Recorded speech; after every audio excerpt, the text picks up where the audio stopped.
yun nga, good morning mga ka-Anghelo University TV. Dahil nga may bagyo ngayon, ang panahon natin talagang super tindi ng mga pag-ulan. So bumabaha talaga, no? So bago pa tayo bahaan yung ating mga gulayan, so pakinabangan natin. Tulad nito, meron tayong mga gulay na patola. So harvestin na natin para mapakinabangan, may benta natin kasi mawawalan ng saysay kapag nalunod ng baha. Ayun, tara, samahan nyo akong pitasin natin.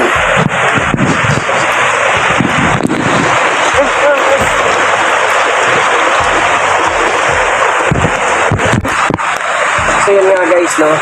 So nakikita nyo, babaha na naman. So kunin na natin yung talbos para natin, harvest natin. Ito yung aking mga okra. So talagang pitasin na natin sila, no? Bago pa malunod ng baha. Kasi pag nalunod ng baha to, wala, hindi na natin mapapakinabangan. Pati yung mga kangkong natin, bilahin na natin.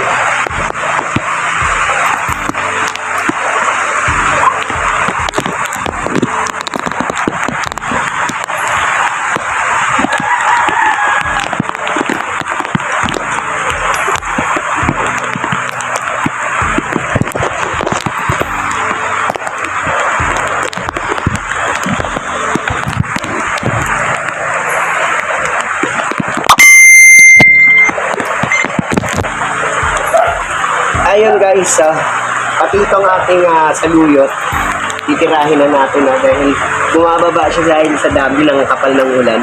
So bumababa siya. So harvestin na rin natin para mapakinabangan. Baka hindi din mapakinabangan pagka hindi natin harvestin. So tara. At maraming makikinabang na ito pag ikinalo natin ito.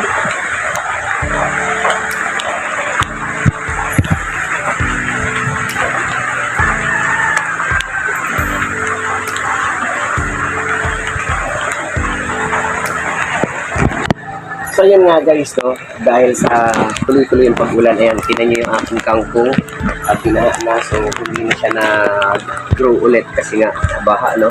So tara, dito tayo. Guys, no, dahil sa tuloy-tuloy yung nadadapa yung ating mga saluyot, no. So makikita nyo yung mga saluyot natin patumba, no, patumba siya. So kaya ang gagawin natin, harvestin na natin para kasi pag dumami pa ng dumami ang ulan, talagang lalapag siya. So, tara.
Maganda rin yung nito guys kasi may bulaklak na siya, no.